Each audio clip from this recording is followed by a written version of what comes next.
Hi అండి. ఎలా ఉన్నారు అందరూ? అందరు బాగున్నారా? ఈరోజు మనం పల్లి చెక్క ఎలా తయారు చేసుకోవాలో చూద్దాం. ఒక ప్యాన్ తీసుకోవాలి. ప్యాన్లో ఒక కప్పున్నర పల్లి గింజలను నేను తీసుకున్నాను. ఆ పల్లి గింజలను దోరగా వేగేటట్టు వేయించుకోవాలి. పల్లి గింజలు ఎలా వేగాలంటే పల్లి మీద పొట్టు అనేది సపరేట్ అయ్యేంత వరకు పల్లి ముక్క కూడా రెండుగా విడిపోయేటట్టుగా వస్తుంది. అంతవరకు వేయించుకొని పక్కన పెట్టుకోవాలి.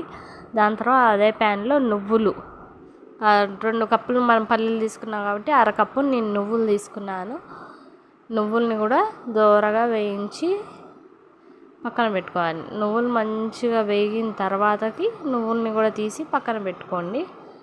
నువ్వులు కూడా వేగిపోయాయి కదా. ఇప్పుడు మనం పల్లీలు ఉంటాయి కదా, పల్లీలని పొట్టు తీయాలంటే ఇలాంటి ఒక క్లాత్లో వేసి పల్లీలని కొద్దిగా బాగా రబ్ చేసామనుకోండి, పొట్టంతా అందులోకి వచ్చేస్తుంది. అప్పుడు మనం ఏం చేయాలి, ఒక జాలి గంట ఉంటుంది కదా, గిన్నె కానీ ఒక జాలి గంట కానీ తీసుకొని అప్పుడు అందులో వేసేసుకొని మనం దులిపామనుకోండి, మొత్తం పొట్టు అనేది ఈజీగా సపరేట్ అయిపోద్ది.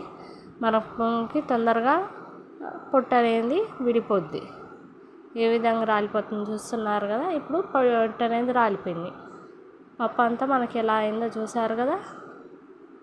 ఇప్పుడు బెల్లాన్ని తీసుకుందాం.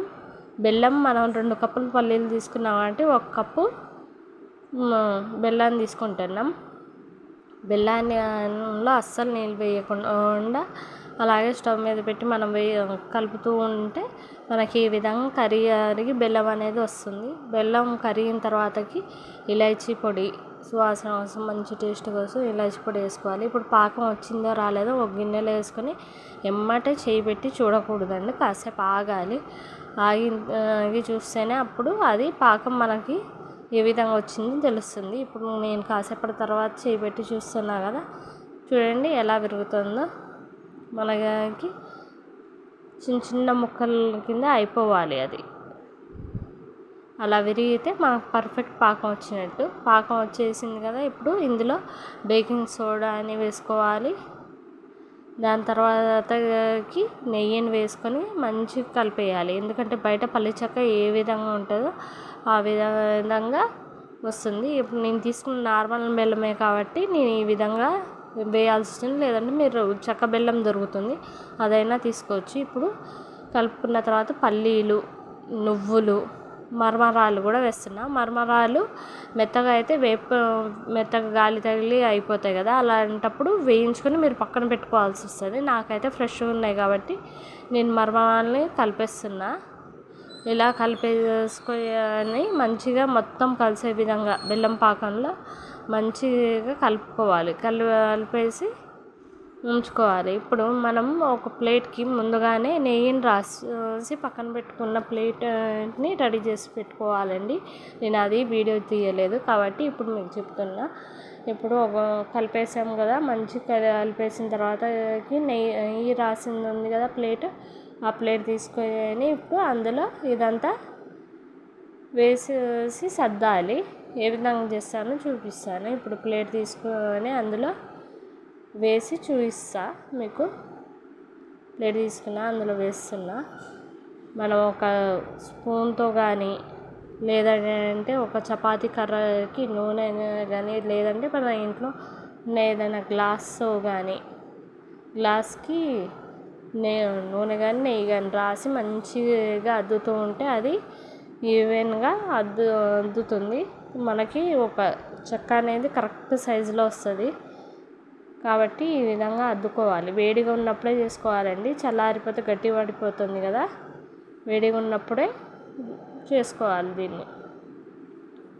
ఇప్పుడు నేను చపాతీ కర్రని తీసుకున్నా, దాంట్లో నూనె రాసి ఈవెన్గా సర్ది అయ్యేటట్టు నేను మనం చపాతీని ఎలా రోల్ చేస్తామో ఆ విధంగా చేస్తున్నా. ఇప్పుడు చూడండి మీరే, ప్లేటు అంటే ఏ సైజులో ఉందో ఆ సైజులోకి మనకి పల్లి చెక్క అనేది గుండ్రంగా వస్తుంది. ఈవెన్గా ఈ విధంగా వచ్చేటట్టు మనం చేసుకోవాలి. ఎంత వస్తే అంత పల్చగా చేసుకోవచ్చు.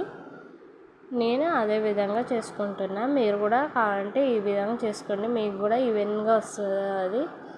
వచ్చిన తర్వాతకి ఇప్పుడు మనం వేడిగా ఉన్నప్పుడే కొద్దిగా మనం ఒక చాకుకి నూనె కానీ నెయ్యి కానీ రాసేసి కట్ చేసుకోవాలి. లేదంటే మనకి నూనె రాయకపోయామనుకోండి చాకుకి, అదంతా పాకం అనేది దానికి అంటుకొని సరిగ్గా రావదు. నేను ఇప్పుడు మీకు కావాలంటే బాల్స్గా చేసుకోవచ్చు. నేనైతే స్క్వేర్ షేప్లో కట్ చేసుకుంటాను ముక్కల్ని. మీ ఇష్టం ఏ షేప్లో అయినా కట్ చేసుకొని, అంటే మీ పిల్లల ఇష్టాన్ని బట్టి మీరు ఏ విధంగా చేసుకోవాలనుకుంటే ఆ విధంగా చేసుకోవచ్చండి. మీరందరు నా ఛానల్ని చూస్తున్నారు, నా వీడియోస్ని చూస్తున్నారు, కొద్దిగా షేర్ చేయండి, లైక్ చేయండి, సబ్స్క్రైబ్ చేసుకోండి, నా ఛానల్ని సపోర్ట్ చేయండి ప్లీజ్. ఈ విధంగా కట్ చేసుకోవాలి. కట్ చేసుకొని చల్లారిన తర్వాత నేను తీసి చూపిస్తున్నా. తీస్తే ఎక్కడ అడవి అక్కడ ముక్కల కింద వచ్చేస్తున్నాయి, చూసారా? ఈ విధంగా వచ్చేయాలి మనకు పల్లి చక్క. చూసారా ఎలా వస్తుందో? ముక్కలు ముక్కలుగా విరిగిపోతున్నాయి, చూసారా? మనం కట్ చేసుకొని పెట్టుకున్న షేప్లన్నీ వచ్చేస్తాయి. ఈ విధంగా చూడండి ఎలా వస్తున్నాయో, ఈవెన్గా వస్తున్నాయి. మనం స్క్వేర్ షేప్లో కట్ చేసాం కాబట్టి ఇవన్నీ స్క్వేర్ షేప్లో వస్తున్నాయి. మొత్తాన్ని అన్నీ తీసి పక్కన పెట్టుకుంటే అంతే.